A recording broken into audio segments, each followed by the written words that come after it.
Assalomu alaykum. Biz sizlarning e'tiboringizga Arab tili Kids deb nomlangan silsilaviy kitoblarimizni taqdim etishni boshlash arafasidamiz. Ya'ni bu qanday qo'llanmalar turkumi bo'ladi.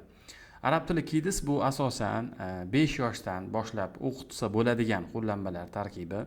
5 yoshdan 10 yoshgacha bo'lgan o'quvchilarni qamrab oladi. Va bilamizki, ayniqsa o'sha 5-6 yoshlik bolalarga qo'llanmalar topish qiyin. 1-2 sinflarga o'qitilayotganda ham ba'zan qiyinlik tug'dirib qoladi ba'zi bir qo'llanmalar. Shuning uchun mana shu tomonlama yengillik berishligi uchun biz Arab tili Kids qo'llanmasini ishlab chiqdik. Bu silsilaviy kitoblar to'plami bo'ladi. Bu birinchi kitob bo'ladi va buni davomi bo'ladi. Bu birinchi kitobda nimalar bo'ladi? Birinchi bu xuddiki mana bo'yang, chizing va bo'yang degan bo'limi bo'ladi. Buni o'quvchi ranglar ham turlicha qilib tashlanmagan, sababi 5 yoshlik yoki 4-5 yoshlik bolalar ranglarda chalkashmasligi uchun masalan qo'liga jigarrang qalamni berib, flomaster yoki berib qo'yib turib, mana shuni bo'yash deyiladi. Dars o'tish jarayonida u bo'yaydi birinchi. Demak, bu ayiq bo'lar ekan. Ayiq bu A ga to'g'ri keladi.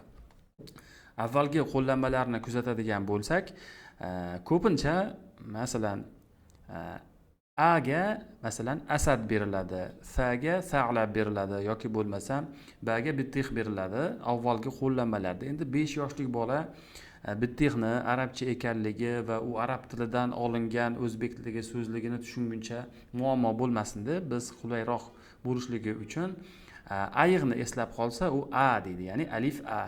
Ayiq bo'lar ekan deydi, buni eslab qoladi. Shundan so'ng A harfini o'qishga o'tadi. Mana shuni A deb o'qiysan deyiladi. Alif alif yoki bo'lmasam A deb o'qiydi va o'shani o'qib keladi uyiga borganda va uni orqasiga mana buni ichini bo'yaydi. Bo'yagandan keyin va buni ustini yozishni ham o'rganadi. Demak, birinchi, ikkinchi qilib strelkalar bilan tushuntirib chizib qo'yilgan.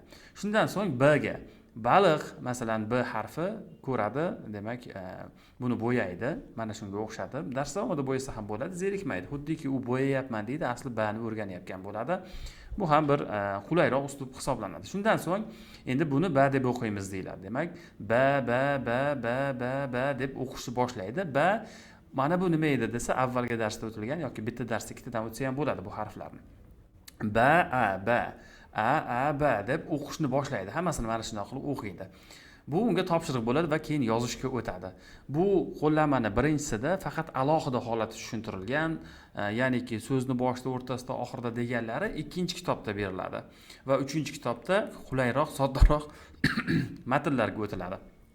Bu taktika shunaqa ketgan. Demak, taga ular nimani ko'rgan? Buni tayyorlashlik jarayonida ko'p o'yladik.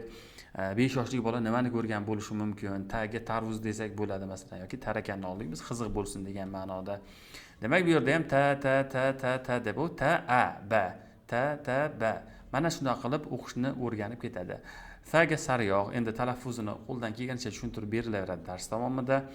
Ja ga jo'ja, jimga harfiga, za ga zanjir, zal harfiga. Mana shuni singari qilib chiqilgan. So'ga soat qo'yilgan bu yerga. So deb o'qib aralashtirib va har bir o'qilayotgan joydagi topshiriqlar o'zidan avvalgi chiqqan harflar ishtirokida bo'ladi, yangilik bo'lib qolmaydi. Bu nima harf deb so'rab o'tirmaydi. Buni o'sha shaxsan o'zim ham sinovdan o'tkazdim. O'zimni bolalarimda 4,5 yoshlik bola buni o'qiy oldi va natija bera oldi. Shuning uchun men shundan so'ng mana shu qarorga kelib taklif o'laroq taqdim etilyapti bu. Demak, mana shu tartibga ketgan qo'llanma. Buni demak K ga karom, kaf harfiga. Endi kaf deb mana endi nomi ham bor. Endi o'qish bilmagandan keyin K deb turaveradi. Chunki 5-6 yoshli. Endi birinchi sinflarga ham tushaveradi. Juda ham sodda, juda ham oson tuzilgan. Demak, bu qo'llanmamiz o'sha 60 sahifadan iborat. Juda ham chiroyli chiqqan. Shaxsan o'zim tavsiya qilaman. Agarda kichkina bolachalar bo'ladigan bo'lsa, yaxshi tizimli qo'llanma bo'ladi. Bu ham o'sha rasmiy ruxsatnomalarga ega, hech qanday muammo yo'q. Ichida shu bizni demak Arab tili Kids degan silsilaviy kitobimizni birinchisi mana shu bo'ladi va albatta buni davomlarini yaqin kunlarda chiqaramiz.